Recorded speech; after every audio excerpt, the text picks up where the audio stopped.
छोटे लड़के ने मजाक मजाक में अपनी बहन की चोटी हंसिये से काट दी और उसे दिखाकर चिढ़ाने लगा। जब लड़की ने रोते हुए यह बात अपनी माँ को बताई तो माँ डंडा लेकर उसे मारने के लिए दौड़ाती है। लड़का भी डर के मारे वहां से भाग गया। माँ ने उससे कहा, घर आ, तब मैं तुझे बताती हूँ। धीरे धीरे 20 साल बीत गए। लड़का घर नहीं आया। लड़की भी बड़ी हो गई। सभी लोग मिलकर घर का काम कर रहे थे। तभी उनके घर एक साधु बाबा आते हैं जो उन्हें बताते हैं कि जल्द ही तुम्हारे घर माँ लक्ष्मी का आगमन होने वाला है। घर वालों ने उन्हें ढोंगी कहकर भगा दिया। इधर 20 साल बाद उनका लड़का अपने घर लौट रहा था। लड़के ने भी उन्हें उनका बेटा ना बताकर खुद को एक राहगीर बताया और उनके यहाँ एक रात ठहरने की अनुमति मांगी। काफी संकोच करने के बाद वे लोग मान गए और उसे अपने यहाँ रहने की अनुमति दे देते हैं। अगले दिन गांव का एक सरपंच जो उनके यहाँ पैसे लेने के लिए आता है, पैसे न मिलने की वजह से उसने उन्हें बहुत कुछ बुरा भला कहा। जब ये बात लड़के को पता चली तो वो अंदर से एक सूटकेस लेकर बाहर आया और उन्हें दिखाते हुए कहता है कि उसके जितने भी पैसे हैं आप उन्हें चुका दीजिए। उन्होंने लड़के को अजनबी समझकर पैसे लेने से इनकार कर दिया, लेकिन लड़की की नजर गहनों पर ही टिकी थी, जिसे देख उसके मन में लालच आ गया। इसलिए लड़की रात के समय अपने माँ बाप के साथ मिलकर उसे मारने का प्लान बनाती है।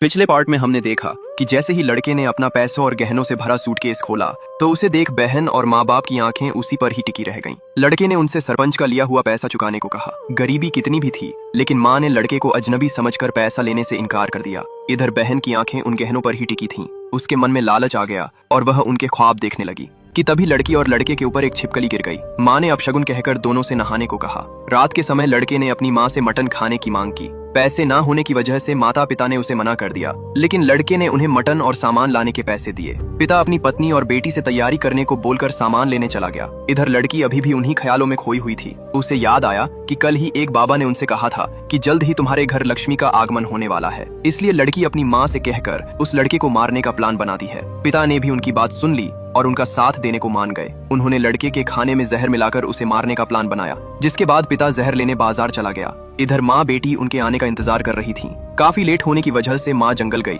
जहाँ से उन्होंने कुछ जहरीले पौधे लिए और घर आकर उसे पीसने लगी। इधर शराब के ठेके पर शराब पी रहे पिता को पता चला कि उनके घर जो लड़का 2 दिन से रह रहा है वह उन्हीं का बेटा है। यह सुनते ही पिता लड़खड़ाते हुए अपने घर की ओर निकल पड़ा। लड़का भी खाना खाकर सोने चला गया।